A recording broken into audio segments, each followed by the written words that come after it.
Donc bonjour à tous, bienvenue dans un nouveau Techinaire ce coup-ci de l'école Grescott.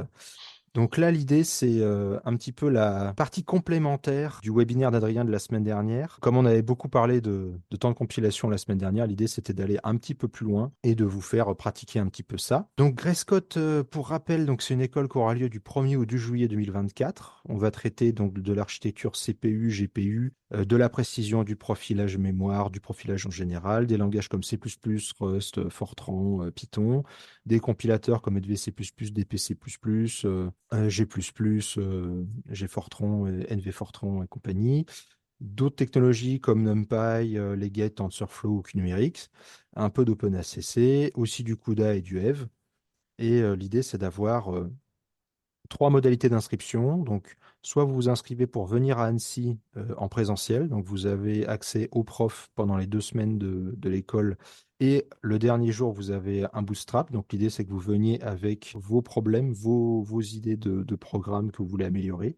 Comme ça, vous avez le temps aussi, si vous avez des programmes un peu gros ou propriétaires, de faire des toy modèles à côté pour pouvoir les amener à l'école. Après, vous pouvez aussi vous inscrire en distanciel sur des sites satellites. Pour l'instant, les sites satellites, il y en a trois officiels. Le Cerfac, le Crayant et Roméo.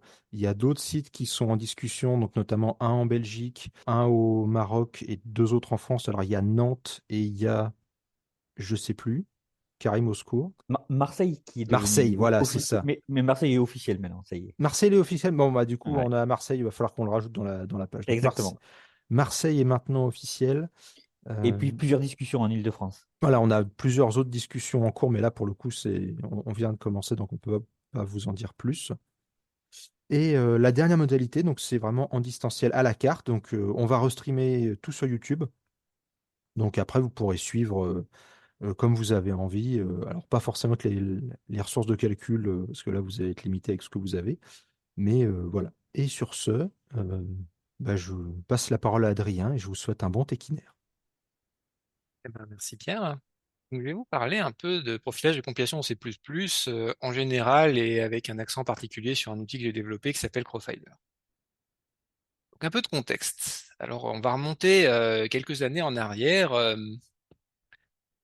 à peu près à l'époque d'une certaine crise sanitaire, en mars 2020. La bibliothèque de trajectographie de physique des particules, la CTS, sur laquelle je travaille parfois, a décidé de migrer du GitLab interne du CERN à GitHub parce que ça facilitait la collaboration avec les personnes qui n'avaient pas de compte au CERN. Et quand on a fait ça, on a eu quelques problèmes. C'est que on avait l'intégration continue qui crachait par intermittence, pas toujours au même endroit du pipeline, et avec des messages très mystérieux. Sur le moment, on n'a pas trop compris ce qui se passait, mais on a repéré un truc, c'est que si on baissait le niveau de parallélisme de la build à 1, ça marchait mieux. Donc on a fait ce que fait tout bon programmeur dans cette situation, on l'a baissé à 1 et on a essayé de ne pas regarder ce qui se passait. Et puis au bout d'un moment, quand même, on a fini par comprendre le problème parce qu'un jour quelqu'un a regardé son moniteur système et on s'est rendu compte que le problème c'est que la build consommait trop de RAM. Parmi les différents fichiers sources du projet, il y avait 4 fichiers. Pour compiler un de ces fichiers, le compilateur consommait plus de 6 Go de RAM au moment du pic. Et 2 fichiers où c'était plus de 4 Go. C'était pas le seul problème, hein. On avait aussi des temps de compilation qui se comptaient en minutes, mais ça, bon, on a l'habitude en C++. Mais bon, voilà, on se disait quand même, qu'est-ce qui fait le compilateur pour que on en arrive à des consommations mémoire pareilles sur un fichier source? Et donc, on a essayé de comprendre pourquoi. Et on s'est demandé, bah, c'est quoi nos outils? Déjà, bon, bah, on a l'outil qui nous avait aidé à trouver le truc, le moniteur système. L'info qu'on va pouvoir obtenir dans le moniteur système est un peu limitée. On va savoir que c'est un processus de compilation qui pose problème, et en regardant la ligne de commande, on va savoir quel fichier source pose problème. Par contre, on ne sait pas pourquoi ce fichier source pose problème, et c'est pas forcément quelque chose d'évident. C'est pas en regardant le code source, c'est pas une évidence. Ah mais oui, ça consomme plein de RAM parce que. Autre problème, c'est que bah, le moniteur système, il se rafraîchit toutes les n secondes, et donc du coup, bah, pour faire ça, il fallait surveiller en permanence le moniteur système, guetter les moments où il y a des pics de RAM, regarder à ce moment-là. Bon, c'était pas très ergonomique. Donc du coup, assez rapidement, on a un collègue qui a développé un moniteur système spécialisé, qu'il a appelé CMakePerf, qui lançait la build en surveillant automatiquement les différents processus de build et en attribuant à chaque fichier source une consommation de RAM et un temps d'exécution.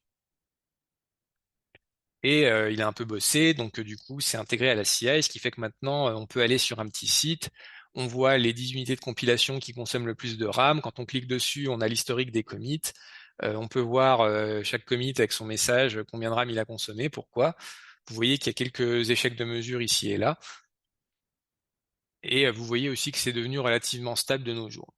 À l'époque, ça variait un peu plus. Mais donc voilà, tout ça, ça nous disait quel fichier consomme de la RAM, mais pas pourquoi. On a cherché un peu et l'outil qui revenait tout le temps dans les discussions sur Internet, c'était un outil qui s'appelle Template.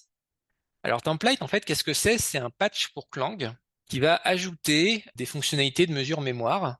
Mais donc c'est pas forcément le truc le plus ergonomique du monde à utiliser parce que du coup, il faut que vous commenciez par trouver une version de Clang qui colle à peu près à celle que vous utilisez normalement. Vous la patchez avec le patch de Template, vous espérez qu'il est toujours compatible avec votre version de Clang, ce qui n'est pas forcément le cas parce que Clang casse son API tous les 3 matins. Vous allez ensuite lancer avec les bonnes options, ce qui va générer un fichier protocole buffer qu'après il va falloir que vous passiez à travers une autre commande pour produire finalement quelque chose que vous pouvez visualiser avec Akashgrind.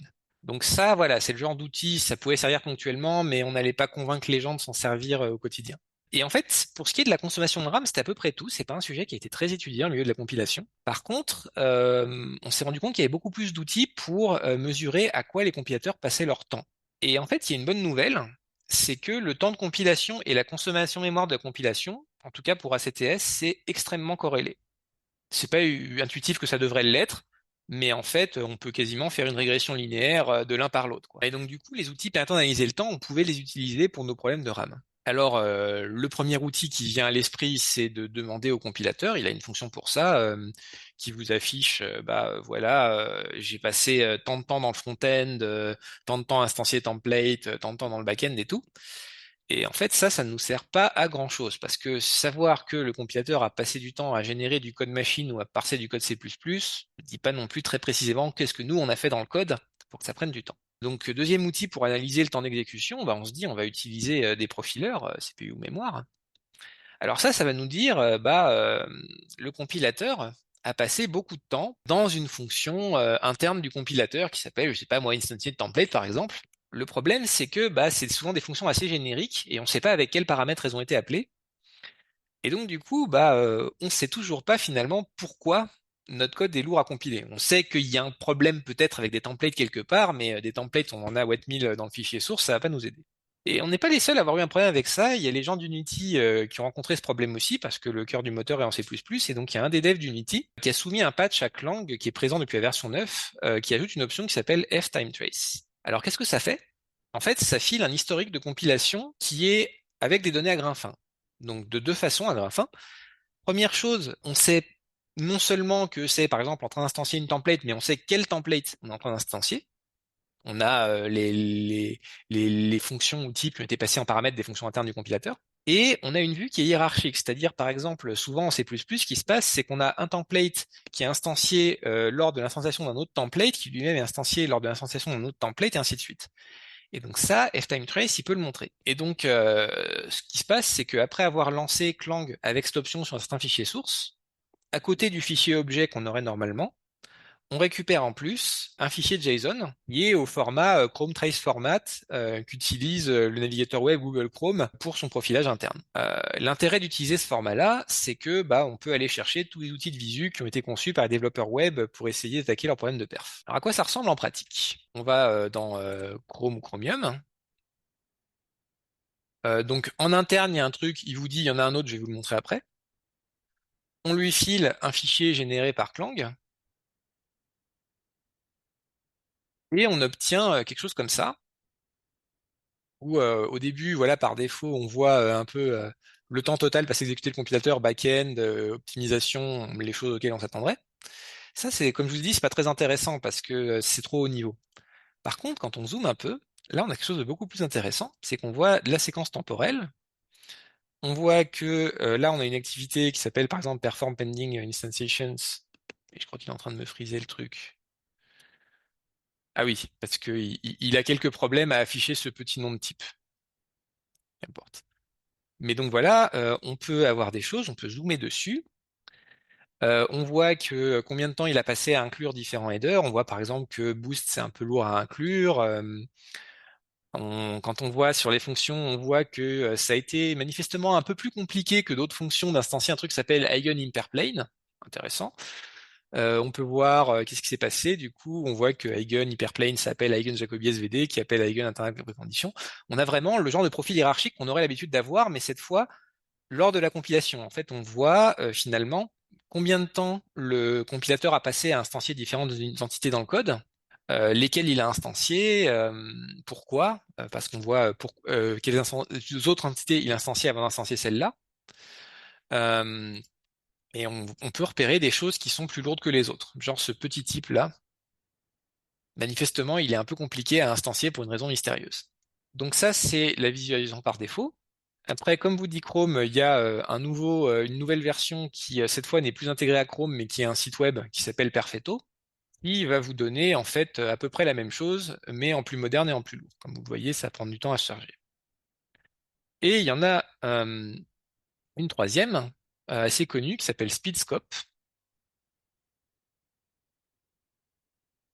où, toujours pareil, vous pouvez mettre votre fichier de profil préféré. Vous voyez que ça prend un petit peu de temps à analyser, pas des tonnes, mais un petit peu. En fait, pour le contexte, c'est quand même d'assez gros JSON, quoi. Là, on est à 200 mégas, bon, et ça, il y a eu du progrès. Au début, on était plutôt à quelques gigas. Pendant ce temps-là, je vais aussi ouvrir celui-là, comme ça vous verrez un peu la différence entre les deux.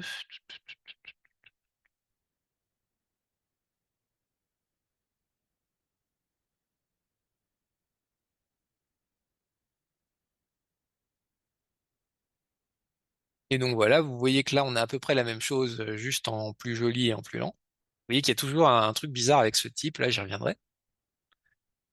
Vous voyez qu'on passe pas mal de temps dans le back-end, mais qu'en fait, le back-end, c'est un peu difficile à analyser parce que ce qui se passe, c'est qu'en fait, il n'y a pas une fonction qui a pris beaucoup de temps à être traitée par le compilateur. Il y a plein de petites fonctions. Et donc ça, si on a passé un peu de temps à profiler la compilation, ça nous donne un indice, c'est que il n'y a pas un truc dans le code qui pose problème. Le problème, c'est qu'on instancie plein de trucs différents pour une raison à élucider. Le scope entre-temps est mort, donc je vous le montrerai pas. Mais en tout cas, c'est toujours un peu la même idée. Alors, qu'est-ce qui est bien et qu'est-ce qui est pas bien? Donc, ce qui est pas bien, ce qui est bien, vous l'avez vu, c'est qu'on a plus d'infos. Ce qui est pas bien, c'est que c'est assez lourd pour obtenir là. Donc, première étape, il faut que j'utilise une première appli, genre un moniteur système, pour suivre la consommation RAM de mes différents fichiers CPP, trouver lesquels sont particulièrement lourds. Si on utilise CMakePerf de Paul, ce qui économise beaucoup de temps, bah, il y a quand même une étape après pour analyser le CSV, repérer les fichiers les plus lourds. Après, pour chaque fichier CPP qu'on a trouvé, il faut qu'on aille chercher dans les entrailles de CMake, c'est quoi la ligne de commande qui a été utilisée pour compiler ce fichier, qu'on remplace G++ par Clang++, parce que cette fonctionnalité n'existe que dans Clang, qu'on ajoute l'option ftimetrace, qu'on lance la compilation, qu'on espère qu'on va pas tomber sur une incompatibilité entre GCC et Clang. On attend quelques minutes parce que c'est des fichiers un peu lourds. On trouve où est-ce que Clang a été rangé, le JSON qui a été généré en allant chercher quelque part dans la ligne de commande gigantesque l'endroit où est le fichier de sortie, parce qu'avec CMake, ils sont répartis aux quatre coins de la planète. Et après, enfin, on peut le visualiser avec une appli dédiée. Là, tu dis que tu fais une grosse bidouille avec les entrailles de CMake pour savoir la commande que tu lances, mais tu peux pas juste faire un CMake CXX compiler et dire que c'est Clang?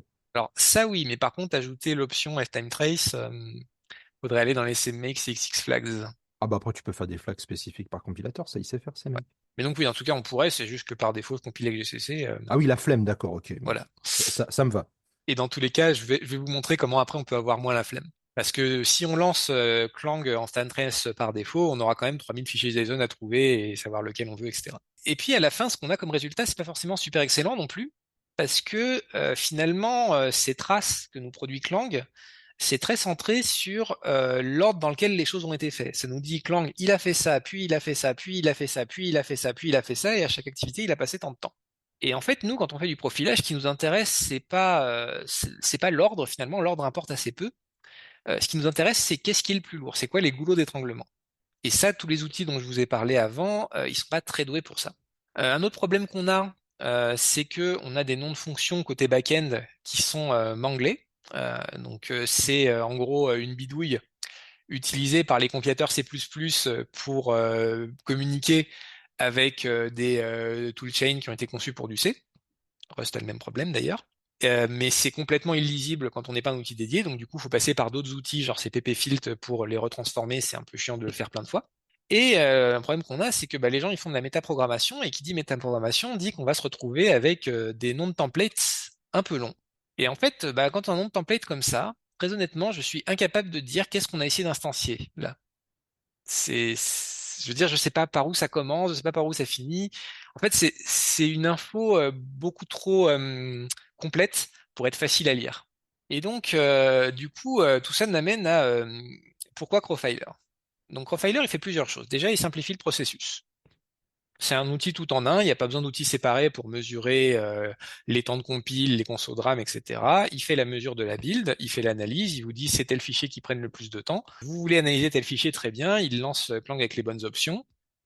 Il vous fait la trace temporelle et il vous fait la visualisation. La visualisation que vous obtenez à la fin, c'est une visualisation qui est orientée profilage. Elle est pas mal inspirée par celle de Perfreport, pour ceux qui connaissent. Donc c'est une interface textuelle interactive, ce qui fait que ça peut marcher sur un serveur. Et pour les cas où vous avez besoin de faire un peu soit une série de profils de façon automatisée, soit vous avez besoin d'une visualisation statique pour des slides dans une présentation, par exemple, il y a aussi une sortie séparée qui vous émet un profil résumé sur stdout, qui n'est pas interactif du coup. Et donc l'autre gros morceau du boulot, c'est que Crowfiler est capable de simplifier les noms d'entités C++, donc il est capable de transcrire ce genre d'horreur en quelque chose de lisible. Et ça, c'est pas si simple que ça en a l'air en fait, parce que pour pouvoir simplifier un nom d'entité C++, il faut connaître la structure interne de ce nom. Dans le monde de la compilation, on dit qu'il faut un arbre syntaxique. Qui dit arbre syntaxique dit qu'il faut quelque chose qui soit capable de parser finalement du C++. Sauf qu'on parse pas du code C++, on parse des noms d'entités. Et donc typiquement, si vous prenez un outil comme Clang, il ne sait pas parser un nom d'entité séparément. Il a besoin du contexte du code source autour. Et donc, si j'avais voulu réutiliser le parsing de C++ de Clang pour ça, j'aurais dû finalement faire un plugin de Clang qui s'interface au moment où Clang est en train de compiler un fichier source et de faire 36 000 machins, et qui repère à la volée les noms des différents machins que Clang est en train de manipuler pour transformer les noms et les intégrer au profil ou des choses comme ça. Donc ça aurait été très compliqué, c'est pour ça que j'ai pas fait comme ça. À la place, j'ai fait quelque chose qui est compliqué aussi, mais moins. J'ai fait quelque chose qui utilise la grammaire du C++ pour construire un AST lui-même. Ça a pris pas mal de temps, mais l'outil est disponible également en dehors de Crowfiler séparément. Vous avez un petit outil de ligne de commande dans le repo de Crowfiler qui vous permet de vous lui filer un nom d'entité C++ compliqué en entrée et il vous sort une version simplifiée en sortie. Donc à quoi ça ressemble en pratique? On va commencer par essayer de visualiser un profil existant. Donc là, je suis dans mon dépôt ACTS, je lance Crowfiler, avec un R, ce sera mieux, et il me dit, ah, il y a un profil de build qui a été mesuré il y a 50 jours. Est-ce qu'on le réutilise ou est-ce qu'on en mesure un nouveau? Parce que bon, faut savoir que mesurer un profil, ça va prendre plusieurs minutes, donc c'est pas forcément quelque chose qu'on a envie de faire à chaque fois. Donc là, je lui dis c'est bon. Donc il me montre tel qu'il est réglé pour l'instant, juste la consommation mémoire, parce que ça suffit en fait, des différents fichiers triés par ordre décroissant. C'est pas le seul ordre possible. Si je voulais, je pourrais aussi. Alors attends, on va un peu planquer ce truc-là. Je sais pas si vous le voyez, moi ça me fait chier. Donc on pourrait aussi trier par nom de fichier si vous préférez. Ça supporte le confort moderne, on peut scroller, on peut faire des choses comme ça. Et après, vous pouvez prendre un fichier, et pareil, donc est-ce que vous voulez réutiliser le profil de ce fichier? Là, je vais le réutiliser pour les besoins de la cour. Et donc ce qu'on voit en fait après, c'est on a une visualisation avec 3 colonnes en haut. Pour chaque activité qu'on va voir, on va voir le pourcentage du temps de compilation qui a été passé à faire cette activité, avec quelques nuances, j'y reviendrai. Le temps qui a été passé précisément dans cette activité par opposition à d'autres activités qui ont été déclenchées en réaction à cette activité. Donc là, vous voyez que l'activité exécute compiler de Clang, en fait, elle a invoqué d'autres activités derrière, mais on y a passé très peu de temps en elle-même. Et il y a le nom. Et donc derrière, on voit, voilà, exécuter le compilateur, ça se compose principalement d'appeler le back-end, le front-end. Dans le back-end, on a passé beaucoup de temps dans l'optimiseur. Dans l'optimiseur, on a passé pas mal de temps à un truc qui s'appelle le module inliner wrapper, ce qui nous amène vers un module to post order GSCC, et on arrive à la fin dans quelque chose qui devient intéressant. On voit que le compilateur a passé beaucoup de temps à faire de la dévirtualisation sur toutes ces fonctions. Mais vous voyez que chaque fonction prise individuellement n'a pas pris tant de temps. C'est un peu ce qu'on voyait avant dans Speedscope, mais de façon plus claire. Et donc l'idée, c'est que là, vous voyez, je vois, on a appelé Eigen Internal Call Assignment avec en paramètre de template une matrice et une opération binaire. Là, vous voyez donc les différentes activités du back-end, donc beaucoup de la dévirtualisation. Et vous voyez que là, vous avez des noms résumés qui sont à peu près lisibles. Eigen Assignment invoqué avec en paramètre une matrice in conwise BRINOP. Et si vous voulez le nom complet, il est en bas. En bas, il y a aussi quelques autres métadonnées qui peuvent parfois être utiles. Vous savez de quelle version de Clang ça vient, à quel jour ça a été fait, etc. Et vous avez de l'aide sur les différents raccourcis que vous pouvez utiliser. Donc tout ce qu'on voit, en tout cas, là, pour l'instant, c'est qu'il n'y a pas une fonction qui est coupable, mais qu'on a compilé beaucoup de fonctions avec des paramètres un peu compliqués, ce qui suggère qu'on est face à un problème de type généricité où on a instancié une fonction générique donnée avec plein de paramètres différents. La généricité, en fait, c'est le back-end, c'est pas le meilleur endroit pour l'examiner. Dans le front-end, on le voit mieux. On va aller voir par là. On voit que dans le front-end, Clang a passé beaucoup de temps à une activité qui s'appelle Perform Pending Instantiations, qui, comme son nom indique, instancie des templates. Et on voit que là, pour le coup, c'est un profil qui devient un peu plus hiérarchique. C'est-à-dire, on a passé 8,70% du temps total à instancier une fonction qui s'appelle Evaluate Track Alignment State, alors que vous voyez que l'activité suivante, tout de suite, c'est déjà 4 fois moins, quoi. Et si on fait que je me rappelle le raccourci. Si on change d'unité, voilà, on peut voir relativement aux parents et on voit qu'effectivement 41% du temps d'instanciation de template a été passé à instancier cette fonction. Donc cette fonction, elle est particulièrement intéressante si on veut optimiser les performances de compilation. Alors si on va dedans, on voit qu'en elle-même, elle passe essentiellement son temps à instancier une autre fonction qui s'appelle Track Alignment State, qui instancie beaucoup de templates différents qui viennent d'une bibliothèque d'algèbre linéaire qui s'appelle Eigen. Et alors là, pour comprendre pourquoi c'est Eigen, en fait, il faut un petit peu savoir comment fonctionne la bibliothèque Eigen. En fait, Eigen, c'est une bibliothèque d'algèbre linéaire qui utilise une technique de programmation C++ qu'on appelle les expression templates. Et l'idée des expression templates, c'est de dire, lorsqu'on a une expression d'algèbre linéaire dans votre code, par exemple A plus B fois C, en fait, le compilateur va pas, comme il ferait normalement, commencer par évaluer B fois C, puis ajouter A, puis affecter le résultat. À la place, ce qui va se passer, c'est que quand vous appelez B fois C, ça construit un objet de type produit d'une matrice d'une certaine taille par une matrice d'une autre taille. Quand vous y ajoutez A, ça construit un objet somme d'une matrice avec un produit d'une matrice d'un taille avec une autre matrice. Donc en fait, ça construit un type qui représente l'expression mathématique que vous voulez faire. Et c'est seulement au niveau de l'affectation que le calcul va être effectué. En théorie, ça permet de faire des optimisations intéressantes, typiquement d'éliminer les allocations de mémoire quand on utilise des matrices allouées dynamiquement. Sauf qu'en fait, en trajectographie, on ne fait pas ça. Les matrices qu'on manipule, pour l'essentiel, elles vont être allouées sur la pile parce que leur taille, elle est connue à la compilation. C'est le nombre de paramètres de traces qu'on a. Donc, on ne gagne pas vraiment grand-chose avec cette technique compliquée d'Eigen. Par contre, on perd quelque chose, c'est que ça veut dire que pour chaque expression d'algèbre linéaire présente dans le programme, il va y avoir une copie distincte du code d'Eigen qui va être instancié encore et encore. Le code d'addition de matrice, on va pas avoir un code d'addition de matrice générique ou même spécifique à une certaine taille de matrice. On va avoir un code d'addition de matrice par expression. Il peut être sommé de part et d'autre. Genre, si c'est une somme de deux produits, ça va pas être pareil qu'une somme de deux matrices isolées. Et donc ça fait qu'il va y avoir une explosion combinatoire finalement du nombre de templates qu'on va instancier. Et ça, c'est ce qu'on voit ici. Crowfiler ne se limite pas à travailler complètement en interne avec ses propres outils. Vous pouvez aussi l'utiliser sur des fichiers TimeTrace que vous avez générés séparément dans votre propre build par vos propres moyens. Et pareil, il va vous faire la visualisation comme ça.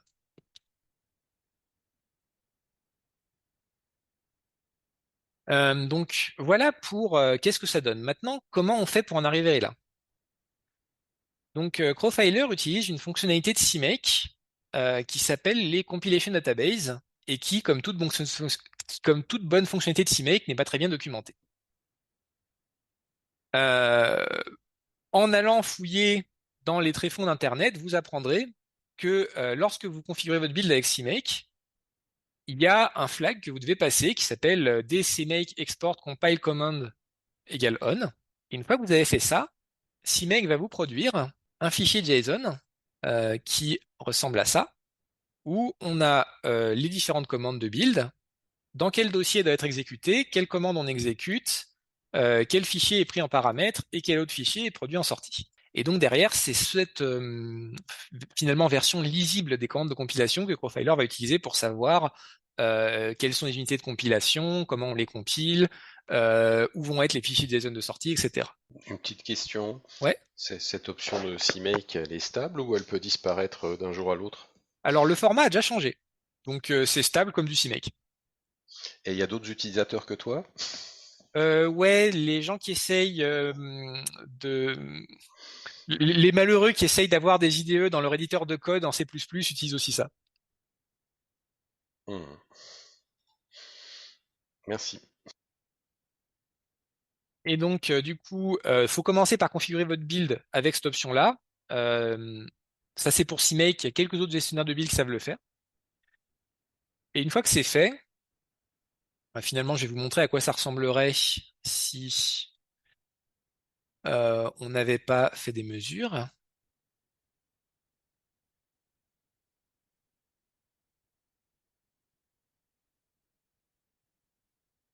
Donc là, quand vous lancez Crowfiler, il vous dit, ah bah voilà, j'ai pas de profil, dis donc. Est-ce qu'on veut faire un profil? Bah oui, on veut faire un profil.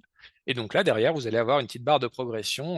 Bon, j'ai pas encore mis la musique d'ascenseur, mais en tout cas, vous voyez que il va se charger lui-même de prendre tous vos fichiers sources, les compiler, mesurer la consommation mémoire à la compilation, associée à la compilation, etc. Et pareil, si jamais il y avait un fichier source qui n'était pas encore mesuré par TimeTrace, bah là, vous allez avoir une petite interface qui vous permet assez facilement de mesurer le coût de compilation de ce fichier source. Et à terme, vous arriverez sur le profil comme ce que je vous ai montré avant.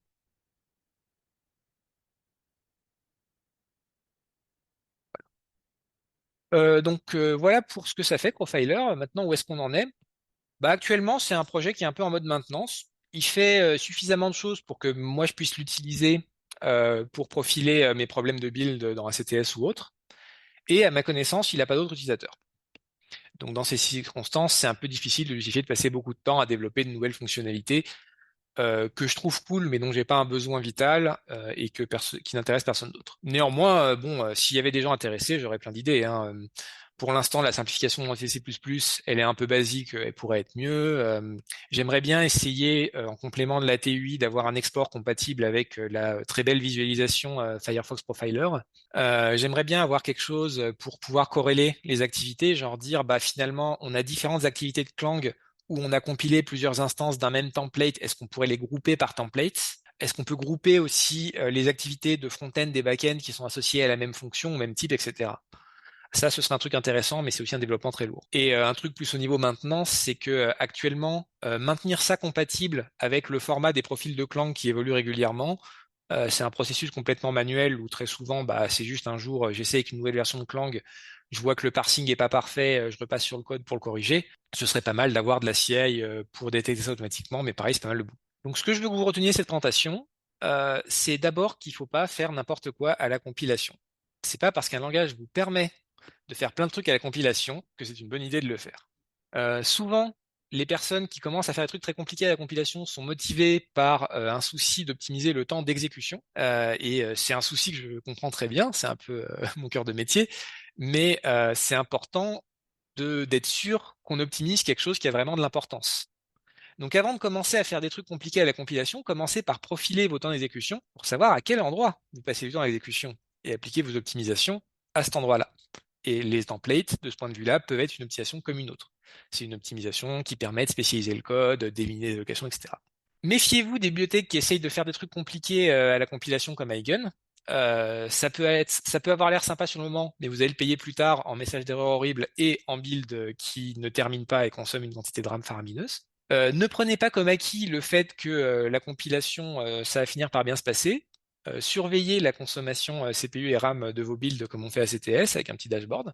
Et il y a une technique qui, de façon récurrente, a posé des problèmes dans un CTS, donc je la souligne en particulier, c'est méfiez-vous de la tendance actuelle dans le milieu C++ à vouloir tout mettre dans des headers. Oui, ça a l'air pratique parce que du coup, on n'a plus de problème avec les templates, etc. Mais en fait, c'est quelque chose qui ne passe pas à l'échelle. Et pourquoi ça ne passe pas à l'échelle? Parce que ça veut dire que on ne peut plus finalement séparer le travail de compilation d'un programme en plusieurs processus. Au moment où on va compiler un fichier CPP, ça va instancier le monde entier en template et en fonction inline dans les headers, et il va falloir que le compilateur compile tout ça. Et donc sur un gros projet, ça va vous créer des processus de compilation qui sont pas gérables. Si vous regardez cette présentation, c'est probablement que le mal a en partie été déjà fait sur un de vos projets. Dans ce cas-là, ce que je vous conseille, c'est voilà, utiliser des outils comme ce que je vous ai montré pour profiler et optimiser le processus de compilation. C'est moins mature que pour l'exécution, mais néanmoins, voilà, on commence à avoir des choses, quoi. Voilà, merci de votre attention. Et si vous avez des questions, ou si vous voulez essayer en live avec du support de ma part, il n'y a pas de souci. Ok, merci Adrien.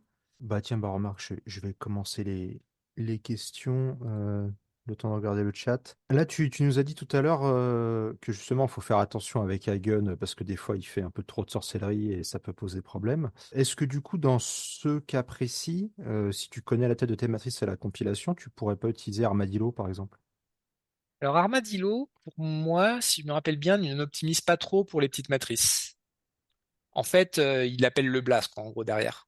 Oui, mais lui, justement, il est bon quand tu as une taille fixe, une taille connue de matrice à la compilation. Il me semble que de mémoire, pas trop. En fait, tout ce qu'il fait, c'est qu'il évite l'allocation, mais le calcul concret, il leur file à BLAS. Et le problème, c'est qu'en fait, sur des petites matrices, et on parle en physique des particules de matrices 6,6, 4,4, vraiment des petits machins. En fait, le coût de pousser des paramètres sur la pile, appeler une fonction, revenir de la fonction, ressortir les paramètres de la pile, les remettre dans des registres et tout, est très élevé. Oui, effectivement, tu auras limite intérêt à le faire toi-même. Et du coup, j'ai quand même une question. Est-ce que tu nous as montré un type parfaitement horrible, mais en fait, il fait quoi? Alors ça, celui-là, Parce que moi, j'ai jamais vu ça, hein, mais du coup, c'est quoi son utilité dans l'univers, ce truc? je vais commencer par le simplifier un peu parce que moi je me rappelle plus et c'est trop long pour que je dise rapidement qu'est-ce qu'il fait. Ce sera une manière de vous montrer un peu en live. Mais du coup, c'est quoi? C'est un espèce de pipeline? C'est un calcul? C'est quoi, en C'est fait? de mémoire, mais il faut que je vérifie. C'est quelqu'un qui a fait, qui a essayé d'être intelligent à la compilation et comme souvent ça s'est très mal terminé. Alors donc du coup tout ça, hop, j'enlève le petit commentaire que j'ai mis ici. Il faut que j'enlève les sauts de ligne. Ils sont là que pour la présentation. Voilà. Donc, dans Profiler, il y a un petit outil qui s'appelle SymPP, simplifie les noms entités C++. Est-ce que vous voulez vraiment coller 28 000 caractères? Mais oui, bien sûr. Et donc, du coup, c'est un std vector. Euh, c'est un constructeur de... attends, c'est quoi du coup? Ouais, c'est un constructeur de mouvement. Plus précisément.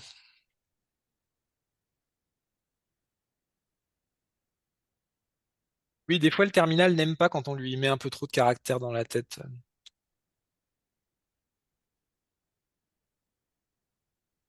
C'est encore... Putain, 400 caractères, c'est pas encore assez. Ok, bon, on va lui mettre plus, hein, si c'est ce qu'il veut.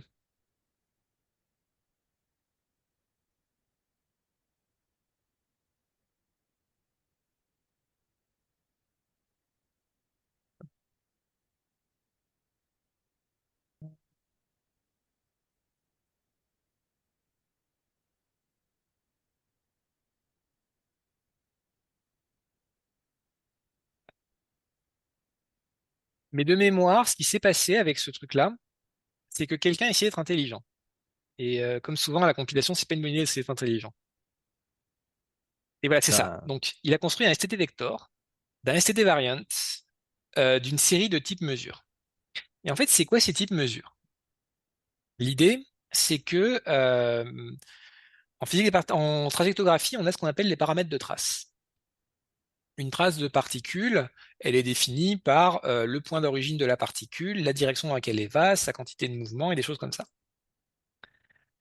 Et typiquement, un détecteur ne va mesurer qu'une partie de cette information. Par exemple, il va mesurer uniquement la position et pas la direction du déplacement.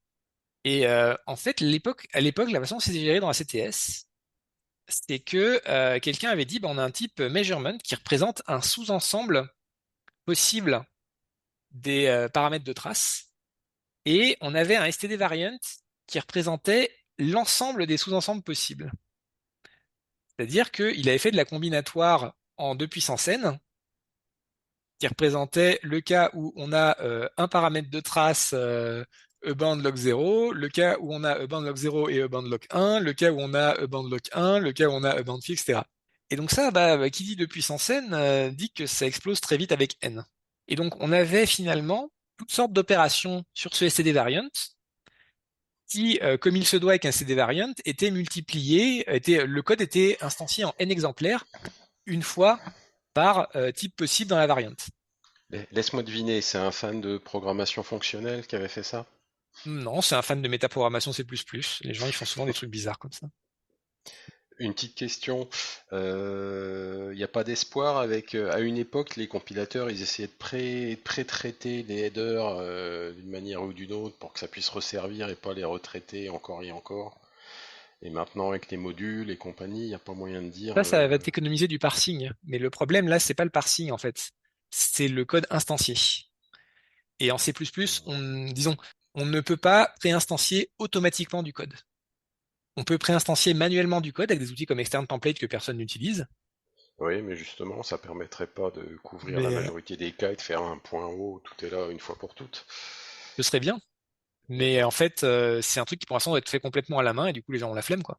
Et, par exemple, imaginons que tu veuilles le faire pour std vector, ça veut dire qu'il faudrait que tu préinstancies std vector pour tous les types que les gens pourraient imaginer mettre un jour dans std vector, quoi. Est-ce que Crowfiler ne pourrait pas repérer tous les trucs lourdingues et puis en faire ensuite un fichier d'instanciation explicite de template qui serait précompilé dans un point haut, rien qu'à lui? Je voudrais probablement pas tous les mêmes dans un même point haut, parce que ce serait le point Autant haut le plus plus. lourd à compiler de l'histoire de l'humanité, Ouais, faut mais que peut-être tu oeuvres un les point haut calculs. séparé par truc. Mais tu vois, comme aide, Crowfiler comme aide à à instancier explicitement des choses pour pouvoir les Mm. compiler dans leur module à part et arrêter de les dispatcher Ça fait partie via du les genre de includes. truc que je ferai que s'il y a plus d'utilisateurs, quoi, parce que ça va être long à faire. T'en as peut-être un deuxième là du coup. Mais je me méfie parce que ça fait plusieurs fois que les gens ont fait assez intéressant et puis après on les a jamais revus, donc. Hum.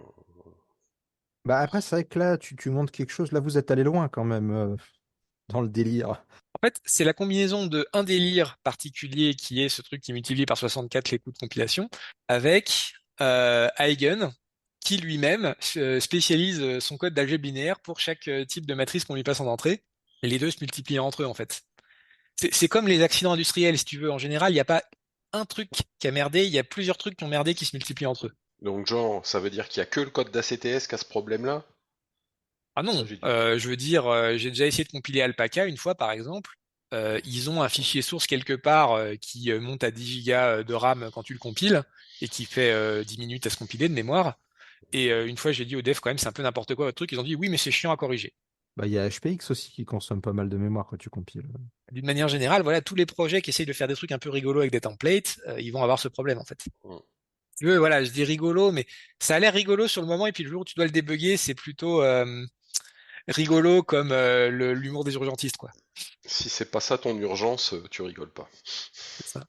Mais du coup aussi, le problème de ça, c'est que t'as un binaire qui est beaucoup plus gros vu que tu réinstancies des trucs à chaque fois.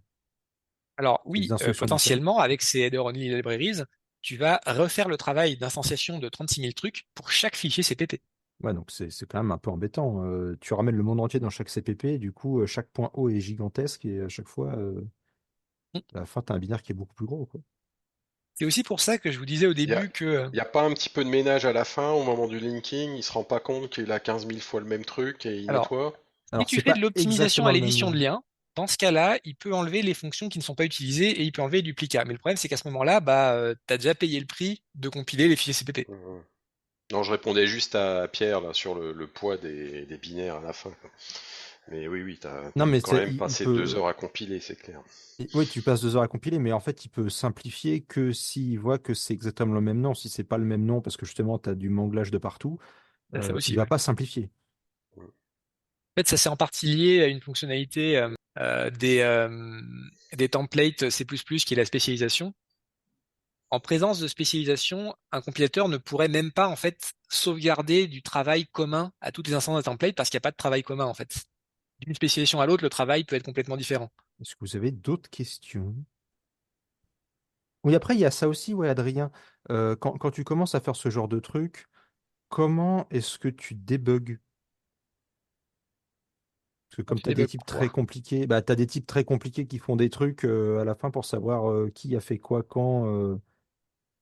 Enfin, si le compilateur te dit, enfin, le débugger te dit, bon, bah, il y a un type de 15 kilomètres qui a un problème, tu es là, bah, ok, mais. Ah ouais, c'est pour ça à la base que j'ai créé l'outil séparé qui fait juste la simplification de nom. C'est qu'en fait, il y a d'autres cas où ça peut servir quoi. Hmm. Le problème que, comme vous l'avez vu tout à l'heure quand je vous l'ai fait en live, c'est que à la base le code il a été fait pour Crowfiler et donc il répond aux besoins de Crowfiler qui est faire tenir un nom de type dans n colonnes de terminal. C'est pas forcément la logique qu'on voudrait pour un simplificateur de nom généraliste. Potentiellement un truc qui dit je vais à n niveau de récursion dans la ST ou un truc comme ça serait plus pertinent. Mais voilà, encore une fois, ça fait partie des trucs que j'ai pas le temps s'il n'y a pas une demande derrière quoi. Sinon, je peux aussi vous montrer le format stdout parce que je l'ai pas fait en fait, je me rends compte. Oui, bah oui.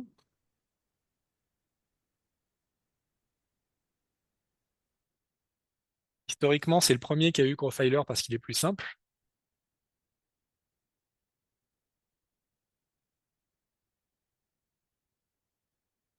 Euh,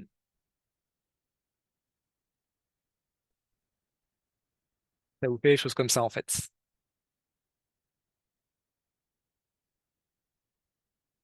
L'idée, c'est que vous avez un peu le mesure hiérarchique que vous avez avant, sauf que là, il y a un cutoff en fait, qui par défaut est à 0,5%, parce qu'empiriquement, souvent ça suffit.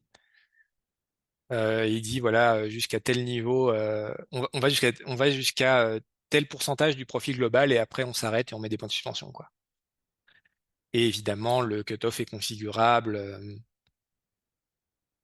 peut faire des choses comme dire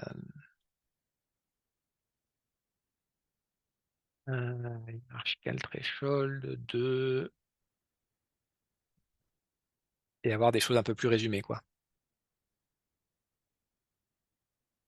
Et ça, en fait, ça détecte automatiquement si vous avez redirigé la sortie dans un pipe vers un fichier, par exemple. Et dans ce cas-là, au lieu de lancer l'UI interactif par défaut, ça va prendre l'UI stdio. Mais par contre, quand vous faites ça, du coup, il n'y a plus la détection de la largeur de votre terminal.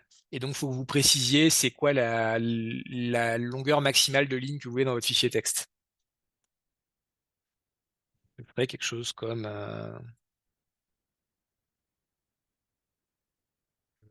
par exemple, je sais pas moi, en colonne maximum de terminal dans le fichier texte. Puis on va enlever le cutoff tant qu'à faire. On fait une sortie.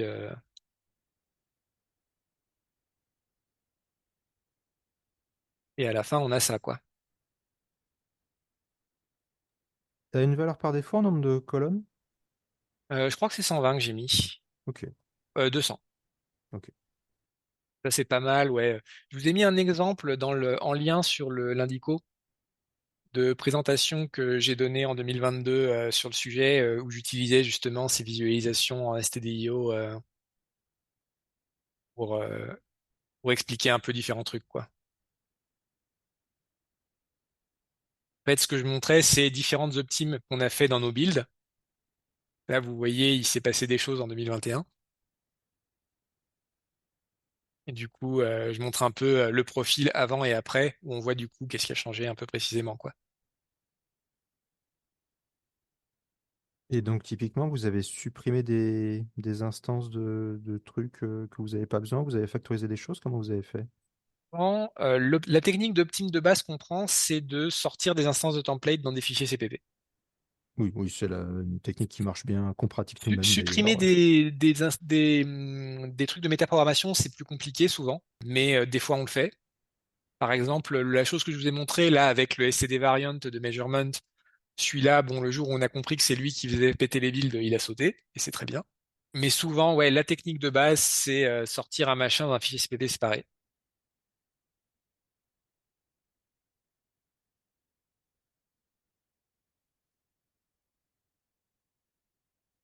Une autre technique, ouais, qui a été utilisée pour celui-là, c'était de passer de dispatch statique à dynamique, donc remplacer les templates par un système à base de méthodes virtuelles et d'hierarchie de classe, quoi. Ça, Oui, c'est pas mal de boulot en C++ parce que bah, c'est complètement différent. Les abstractions n'ont rien à voir, donc faut refaire pas mal de code. ça te coûte Mais pas plus cher à l'exécution après avec tes fonctions virtuelles? c'est ça, et c'est pour ça qu'il a mesuré le Après, ça coût. dépend à quel niveau tu le fais, mais si tu le fais Ouais, faut le faire suffisamment à haut gros, niveau, ça va, mais faut le faire à gros grain en fait. ouais. C'est comme ça que ça fonctionne. Le haut de la pile, faut le faire en méthode virtuelle et le bas seulement en template. C'est ça, les templates, c'est vraiment un outil d'optimisation à grain fin, quoi. Ça devrait pas être utilisé partout. Bon, bah, s'il y a pas d'autres questions, bah, je vous propose qu'on s'arrête là. Bah, merci Adrien pour cette belle démonstration. Ah bah voilà, il y a Marc qui dit que c'est super intéressant, c'est très bien.